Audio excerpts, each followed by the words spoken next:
De volta com o nosso programa Tudo Posso. Daqui a pouco tem um crepe com queijo da Serra da Canastra. Olha que delícia! E tomate, você vai aprender a fazer bem facinho. Dá para você fazer para vender, dá para você fazer para comer, dá para você fazer para os outros, para seu filho, para seu marido, enfim, para quem você quiser. Mas antes, nós vamos com o quadro Homens Sem Tabus.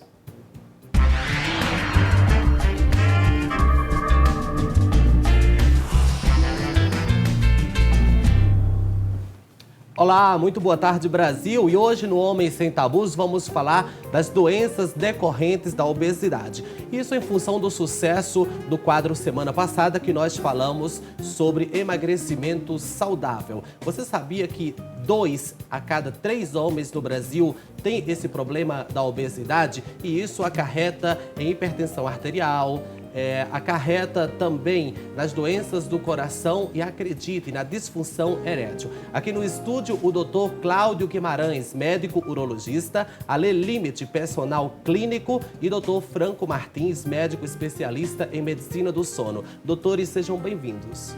Tudo bom, Salatiel? Como vai? Tudo bem. Doutor Cláudio, vamos começar com você. É verdade que a obesidade ela é um fator fundamental na questão da disfunção erétil? Qual que é essa relação? Então, Salatiel, a doença obesidade, vamos dizer assim, ela está associada... Pode-se dizer doença. Está associada à hipertensão, diabetes, dislipidemia, apneia do sono, todos esses fatores juntos que estão juntos com a obesidade podem levar também a uma disfunção erétil por acúmulo de placas de gordura na parede das artérias do pênis, né? Assim como acumula no coração, podendo levar a um infarto, ou acumula nas artérias cerebrais, levando o AVC, no pênis também um acúmulo de gorduras, no qual pode levar uma impotência sexual. E o Claudio, disfunção erétil e impotência é a mesma coisa, assim? Quer dizer tudo igual? É tudo igual, Franco. Na verdade, a disfunção é a impotência sexual. A disfunção seria a dificuldade de ereção? É uma dificuldade para obter, né, ou manter uma relação sexual em mais de 50% das tentativas. Porque existe... De caráter frequente, né? Existem diferentes graus, né, de disfunção. Existe aquele homem que tem uma dificuldade de ereção, de reagir a um estímulo, e existe aquele homem que essa dificuldade surge no meio do ato sexual. No meio do caminho, né? No meio do caminho. Às vezes você tomou um negocinho, tal, saiu, bebeu um pouquinho demais. Às vezes... O que acontece é que as pessoas, quando procuram um urologista, elas confundem um pouco desejo sexual por uma pessoa do que da dificuldade propriamente dita de ereção, né? É diferente você não ter nenhum prazer por alguma pessoa e aí você tem que avaliar a parte hormonal, né? Para ver se tem algum problema a nível hormonal, ou quando aquela pessoa tem o desejo para ter a relação sexual, só que o pênis não reage de uma forma adequada. Então, entendi. Existem N fatores, né? A obesidade é uma das causas, mas tem toda essa questão hormonal, tem uma série de requisitos a serem analisados. Ô, Cláudio, trocar de parceiro é um tratamento para disfunção erétil? Não é um tratamento. Na verdade, a pessoa tem que investigar se tem um fator psicogênico envolvido no caso, né? Às vezes o parceiro não tem mais aquela atração pela esposa.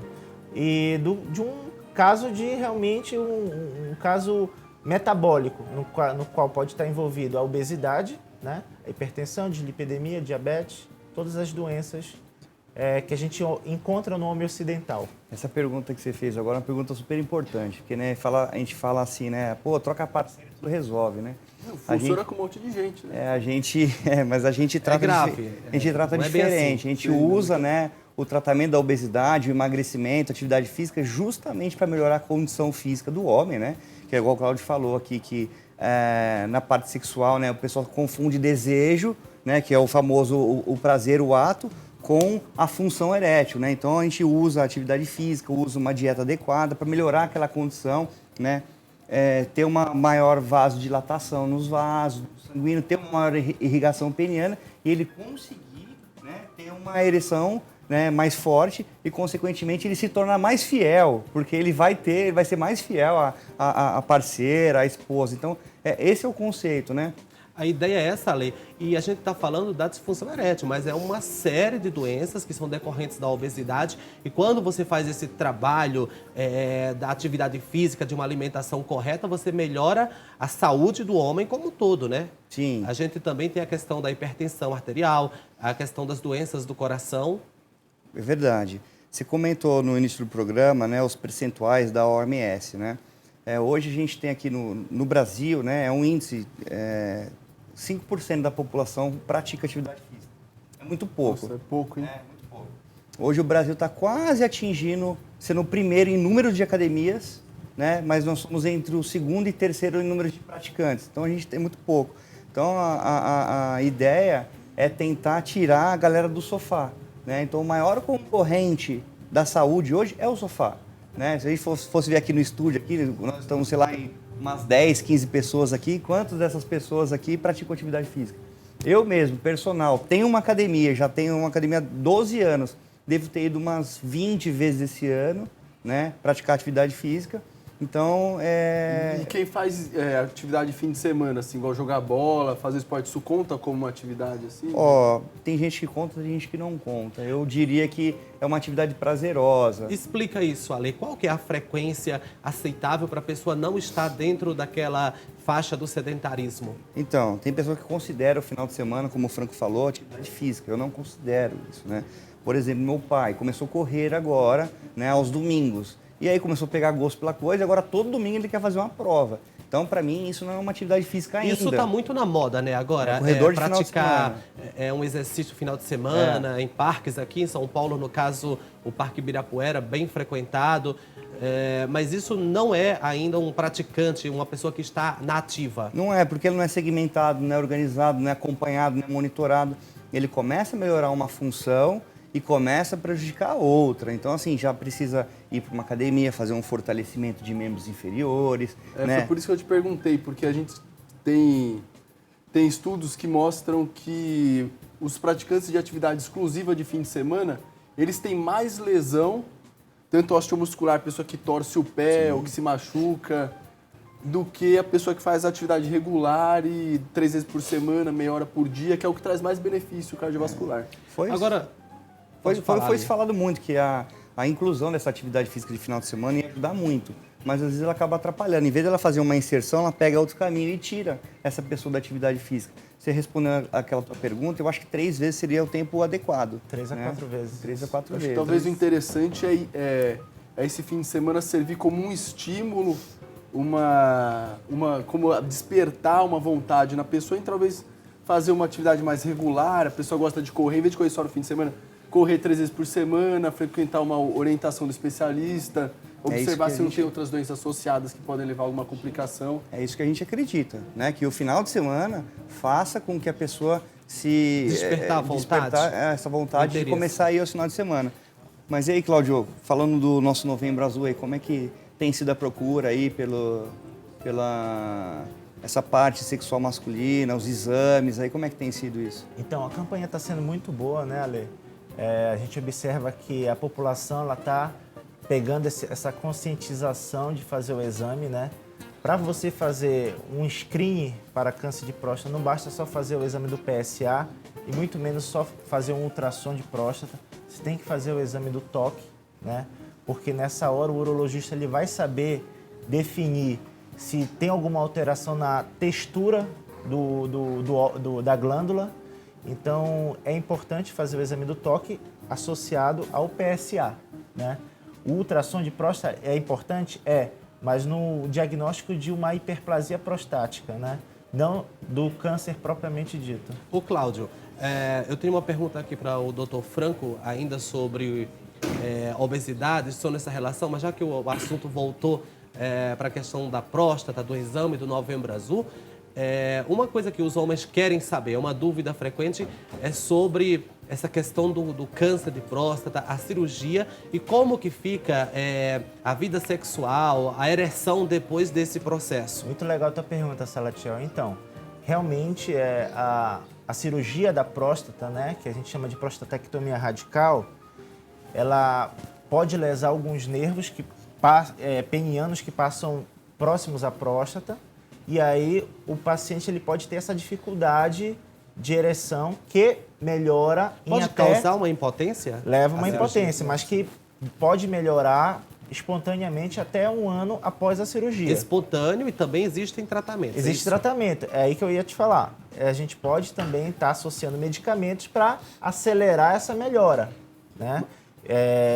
Isso não deve ser um fator que impeça a pessoa de ir atrás e se orientar, porque às vezes a pessoa fica com medo que o fim da situação seja isso. A cirurgia pode levar a uma impotência sexual e uma incontinência urinária, tá?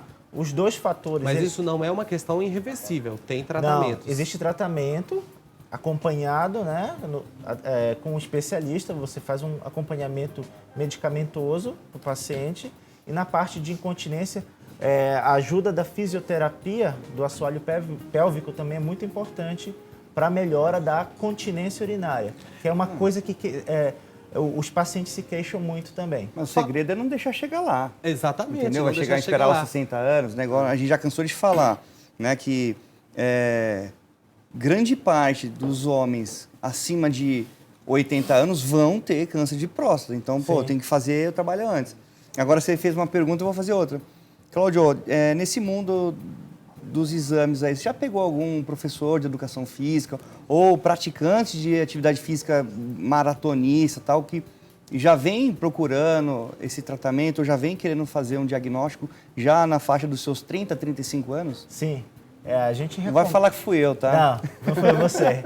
Mas a gente percebe É um amigo meu, que né? as pessoas estão começando a procurar cada vez mais jovens, né, o urologista. É claro, a gente orienta fazer o exame do toque a partir dos 45 anos, se a pessoa não tem história familiar de câncer. Agora, se ela tem uma história familiar de câncer de próstata, vale a pena começar o rastreio a partir dos 40 anos de idade.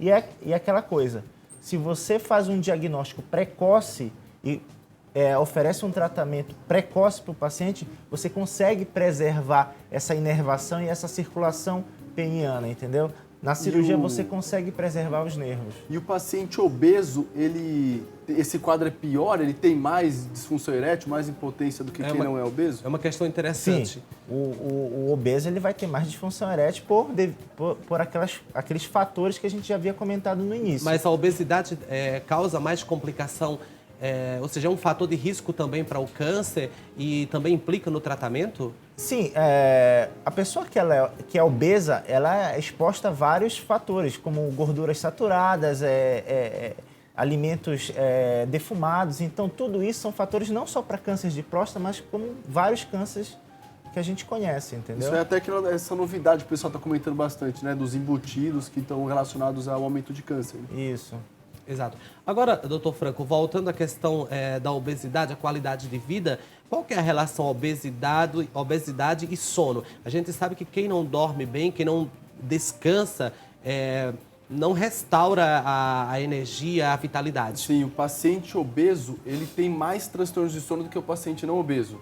Isso aí inclui principalmente transtorno de insônia, que é quando a gente tem dificuldade de pegar no sono, quando a gente deita, fica mais de meia hora ali, não consegue dormir. Ou às vezes a pessoa que acorda no meio da noite tem vontade para voltar a dormir novamente, fica pensando na vida. Uma questão que o obeso, relacionada à obesidade também é a depressão e ansiedade, isso interfere no sono como? A pessoa vai se deitar, ela fica pensando um monte de coisa relacionada a essa ansiedade que ela vai fazer no outro dia, coisas que ela tem que fazer, conta para pagar, compromissos, etc.